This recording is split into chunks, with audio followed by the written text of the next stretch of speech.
شروع اللہ کا نام لے کر جو بڑا مہربان نہایت رحم والا ہے۔ اور کیا تمہیں موسیٰ کے حال کی خبر ملی ہے؟ جب انہوں نے آگ دیکھی تو اپنے گھر والوں سے کہا کہ تم یہاں ٹھہرو، میں نے آگ دیکھی ہے، میں وہاں جاتا ہوں، شاید اس میں سے میں تمہارے پاس انگارہ لاؤں یا آگ کے مقام سے اپنا رستہ معلوم کر سکوں۔ پھر جب وہ وہاں پہنچے تو آواز آئی کہ اے موسیٰ، میں تو تمہارا پروردگار ہوں، تو اپنے جوتے اتار دو، تم یہاں پاک میدان یعنی طوا میں ہو، اور میں نے تم کو منتخب کر لیا ہے، تو جو حکم دیا جائے اسے سنو۔ بے شک میں ہی اللہ ہوں، میرے سوا کوئی معبود نہیں، تو میری عبادت کیا کرو اور میری یاد کے لیے نماز پڑھا کرو۔ قیامت یقیناً آنے والی ہے، میں چاہتا ہوں کہ اس کے وقت کو پوشیدہ رکھوں تاکہ ہر شخص جو کوشش کرے اس کا بدلہ پائے، تو جو شخص اس پر ایمان نہیں رکھتا اور اپنی خواہش کے پیچھے چلتا ہے، کہیں تم کو اس کے یقین سے روک نہ دے، تو اس صورت میں تم ہلاک ہو جاؤ۔ اور اے موسیٰ، یہ تمہارے داہنے ہاتھ میں کیا ہے؟ انہوں نے کہا یہ میری لاٹھی ہے، اس پر میں ٹیک لگاتا ہوں اور اس سے اپنی بکریوں کے لیے پتے جھاڑتا ہوں، اور اس میں میرے اور بھی کئی فائدے ہیں۔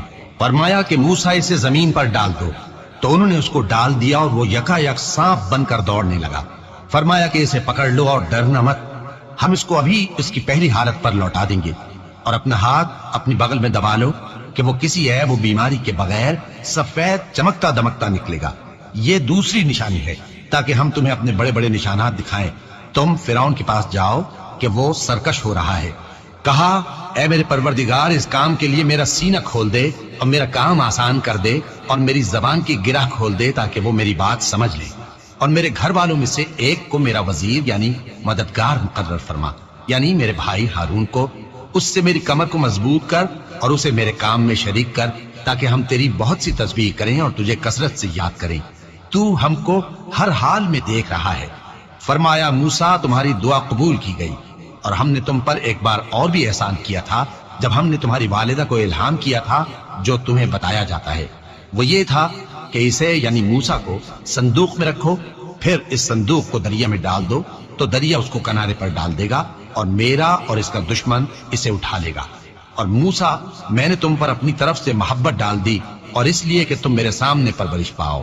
جب تمہاری بہن وہاں فرعون کے ہاں گئی اور کہنے لگی کہ میں تمہیں اس کا پتہ دوں جو اس کو پالے پوسے، تو اس طریق سے ہم نے تم کو تمہاری ماں کے پاس پہنچا دیا تاکہ ان کی آنکھیں ٹھنڈی ہوں اور وہ رنج نہ کریں۔ اور تم نے ایک شخص کو مار ڈالا تھا تو ہم نے تم کو غم سے نجات دی، اور ہم نے تمہاری کئی بار آزمائش کی، پھر تم کئی سال اہل مدین میں ٹھہرے رہے۔ پھر اے موسیٰ، تم ایک اندازے پر آ پہنچے، اور میں نے تم کو اپنے کام کے لیے بنایا ہے، تو تم اور تمہارا بھائی دونوں ہماری نشانیاں لے کر جاؤ، اور میری یاد میں سستی نہ کرنا۔ دونوں فرعون کے پاس جاؤ کہ وہ سرکش ہو رہا ہے، اور اس سے نرمی سے بات کرنا، شاید وہ غور کرے یا ڈر جائے۔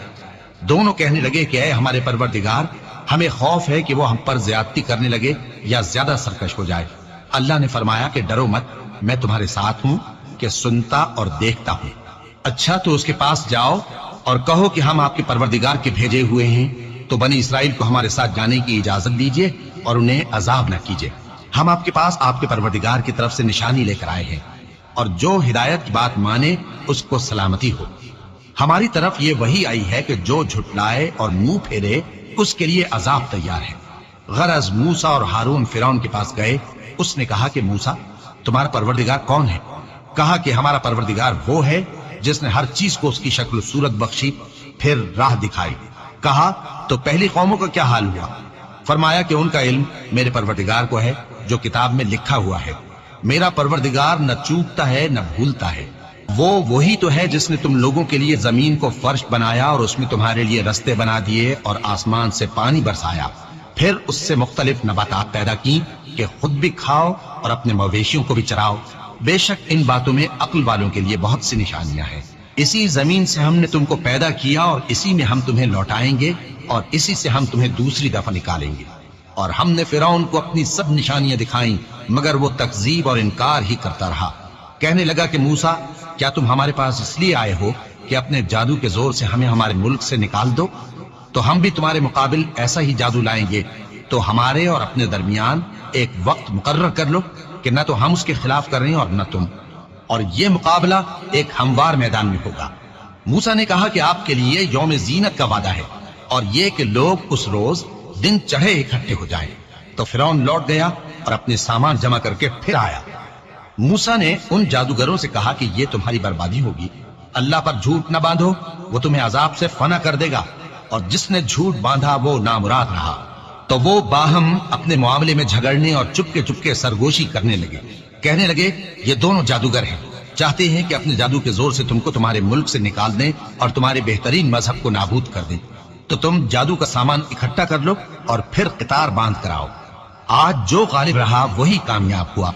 جادوگر بولے کہ موسیٰ، یا تو تم اپنی چیز ڈالو یا ہم اپنی چیزیں پہلے ڈالتے ہیں۔ موسیٰ نے کہا بلکہ تم ہی پہلے ڈالو۔ جب انہوں نے چیزیں ڈالی تو یکا یک ان کی رسیاں اور لاٹھیاں موسیٰ کے خیال میں ایسی آنے لگی کہ وہ میدان میں ادھر ادھر دوڑ رہی ہیں۔ اس وقت موسیٰ نے اپنے دل میں خوف محسوس کیا۔ ہم نے کہا خوف نہ کرو، بلا شبہ تم ہی غالب رہو گے، اور جو چیز یعنی لاٹھی تمہارے داہنے ہاتھ میں ہے اسے ڈال دو، کہ جو کچھ انہوں نے بنایا ہے اس کو وہ نگل جائے گی۔ جو کچھ انہوں نے بنایا ہے یہ تو جادوگروں کے ہتھ کنڈے ہیں، اور جادوگر جہاں بھی جائے کامیاب نہیں ہوگا۔ اس پر جادوگر سجدے میں گر پڑے، کہنے لگے کہ ہم موسیٰ اور ہارون کے پروردگار پر ایمان لائے۔ فرعون بولا کہ پیشتر اس کے کہ میں تمہیں اجازت دوں تم اس پر ایمان لے آئے، بے شک یہ تمہارا بڑا یعنی استاد ہے جس نے تم کو جادو سکھایا ہے، سو میں تمہارے ہاتھ اور پاؤں مخالف سمت سے کٹوا دوں گا اور تم کو کھجوروں کے تنوں پر سولی چڑھوا دوں گا، اور تم کو معلوم ہوگا کہ ہم میں سے کس کا عذاب زیادہ سخت اور دیر تک رہنے والا ہے۔ انہوں نے کہا کہ جو دلائل ہمارے پاس آ گئے ہیں ان پر اور جس نے ہم کو پیدا کیا ہے اس پر ہم آپ کو ہرگز ترجیح نہیں دیں گے، تو آپ کو جو حکم دینا ہو دے دیجئے، اور آپ جو حکم دے سکتے ہیں وہ صرف اسی دنیا کی زندگی میں دے سکتے ہیں۔ ہم تو اپنے پروردگار پر ایمان لے آئے تاکہ وہ ہمارے گناہوں کو معاف کرے، اور اسے بھی جو آپ نے ہم سے زبردستی جادو کرایا، اور اللہ سب سے اچھا ہے اور ہمیشہ باقی رہنے والا ہے۔ جو شخص اپنے پروردگار کے پاس گناہگار ہو کر آئے گا تو اس کے لیے جہنم ہے جس میں نہ وہ مرے گا نہ جیے گا، اور جو اس کے روبرو ایماندار ہو کر آئے گا اور عمل بھی نیک کیے ہوں گے تو ایسے لوگوں کے لیے اونچے اونچے درجے ہیں، یعنی ہمیشہ رہنے کے باغ جن کے نیچے نہریں بہ رہی ہیں، ہمیشہ ان میں رہیں گے، اور یہ اس شخص کا بدلہ ہے جو پاک ہوا۔ اور ہم نے موسیٰ کی طرف وہی بھیجی کہ ہمارے بندوں کو راتوں رات نکال لے جاؤ، پھر ان کے لیے سمندر میں لاٹھی مار کر خشک رستہ بنا دو، پھر تم کو نہ فرعون کے آ پکڑنے کا خوف ہوگا اور نہ غرق ہونے کا ڈر۔ پھر فرعون نے اپنے لشکروں کے ساتھ ان کا تعاقب کیا تو سمندر کی موجوں نے ان پر چڑھ کر انہیں ڈھانک لیا، یعنی ڈبو دیا، اور فرعون نے اپنی قوم کو گمراہ کر دیا اور سیدھے رستے پر نہ ڈالا۔ اے آل یعقوب، ہم نے تم کو تمہارے دشمن سے نجات دی اور تورات دینے کے لیے تم سے کوہ طور کی داہنی جانب مقرر کی، اور تم پر من اور سلوہ نازل کیا، اور حکم دیا کہ جو پاکیزہ چیزیں ہم نے تم کو دی ہیں ان کو کھاؤ اور اس میں حد سے نہ نکلنا، ورنہ تم پر میرا غضب نازل ہوگا، اور جس پر میرا غضب نازل ہوا وہ ہلاک ہو گیا۔ اور جو توبہ کرے اور ایمان لائے اور عمل نیک کرے پھر سیدھے رستے چلے اس کو میں بخش دینے والا ہوں۔ اور اے موسیٰ، تم نے اپنی قوم سے آگے چلے آنے میں کیوں جلدی کی؟ کہا وہ میرے پیچھے آ رہے ہیں۔ اور اے میرے پروردگار، میں نے تیری طرف آنے کی جلدی اس لیے کی کہ تو خوش ہو جائے۔ فرمایا کہ ہم نے تمہاری قوم کو تمہارے بعد آزمائش میں ڈال دیا ہے، اور سامری نے ان کو بہکا دیا ہے۔ اور موسیٰ غصے اور غم کی حالت میں اپنی قوم کے پاس واپس آئے اور کہنے لگے کہ اے قوم، کیا تمہارے پروردگار نے تم سے اچھا وعدہ نہیں کیا تھا؟ کیا میری جدائی کی مدت تمہیں لمبی معلوم ہوئی، یا تم نے یہ چاہا کہ تم پر تمہارے پروردگار کی طرف سے غضب نازل ہو، اور اس لیے تم نے مجھ سے جو وعدہ کیا تھا اس کے خلاف کیا؟ وہ کہنے لگے کہ ہم نے اپنے اختیار سے آپ سے وعدہ خلافی نہیں کی، لیکن ہم ان لوگوں کے زیوروں کا بوجھ اٹھائے ہوئے تھے، پھر ہم نے اس کو آگ میں ڈال دیا، اور اسی طرح سامری نے ڈال دیا۔ تو اس نے ان کے لیے ایک بچڑا بنا دیا، یعنی ایک بے جان جسم جس میں گائے کسی آواز تھی۔ تو لوگ کہنے لگے کہ یہی تمہارا معبود ہے اور یہی موسیٰ کا معبود ہے، مگر وہ بھول گئے ہیں۔ تو کیا یہ لوگ نہیں دیکھتے کہ وہ ان کی کسی بات کا جواب نہیں دیتا اور نہ ان کے نقصان اور نفع کا کچھ اختیار رکھتا ہے؟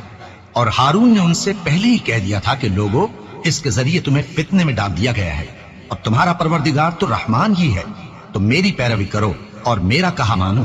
وہ کہنے لگے کہ جب تک موسیٰ ہمارے پاس واپس نہ آئے ہم تو اس کی پوجا پر قائم رہیں گے۔ پھر موسیٰ نے ہارون سے کہا کہ اے ہارون، جب تم نے ان کو دیکھا تھا کہ گمراہ ہو گئے ہیں تو تم کو کس چیز نے روکا تھا؟ یعنی اس بات سے کہ تم میرے پیچھے چلے آؤ، بھلا تم نے میرے حکم کے خلاف کیوں کیا؟ کہنے لگے کہ اے ماں جائے، میری داڑھی اور سر کے بالوں کو نہ پکڑیے، میں تو اس سے ڈرا کہ آپ یہ نہ کہیں کہ تم نے بنی اسرائیل میں تفرقہ ڈال دیا اور میری بات کو ملحوظ نہ رکھا۔ موسیٰ نے فرمایا تو اے سامری تیرا کیا حال ہے؟ اس نے کہا کہ میں نے ایسی چیز دیکھی جو اوروں نے نہیں دیکھی، تو میں نے فرشتے کے نقش پا سے مٹی کی ایک مٹھی بھر لی، پھر اس کو بچڑے کے جسم میں ڈال دیا اور مجھے میرے جی نے اس کام کو اچھا بتایا۔ موسیٰ نے کہا جا، تجھ کو دنیا کی زندگی میں یہ سزا ہے کہ کہتا رہے کہ مجھ کو ہاتھ نہ لگانا، اور تیرے لیے ایک اور وعدہ ہے، یعنی عذاب کا جو تجھ سے ٹل نہ سکے گا، اور جس معبود کی پوجا پر تو جمع ہوا تھا اس کو دیکھ، ہم اسے جلا دیں گے، پھر اس کی راکھ کو اڑا کر دریا میں بکھیر دیں گے۔ تمہارا معبود تو اللہ ہی ہے، جس کے سوا کوئی معبود نہیں، اس کا علم ہر چیز پر محیط ہے۔ اس طرح ہم تم سے وہ حالات بیان کرتے ہیں جو گزر چکے ہیں، اور ہم نے تمہیں اپنے پاس سے نصیحت کی کتاب عطا فرمائی ہے۔ جو شخص اس سے منہ پھیرے گا وہ قیامت کے دن گناہ کا بوجھ اٹھائے گا۔ ایسے لوگ ہمیشہ اس عذاب میں مبتلا رہیں گے، اور یہ بوجھ قیامت کے روز ان کے لیے برا ہوگا۔ جس روز سور پھونکا جائے گا اور ہم گناہگاروں کو یوں اکٹھا کریں گے کہ ان کی آنکھیں نیلی نیلی ہوں گی۔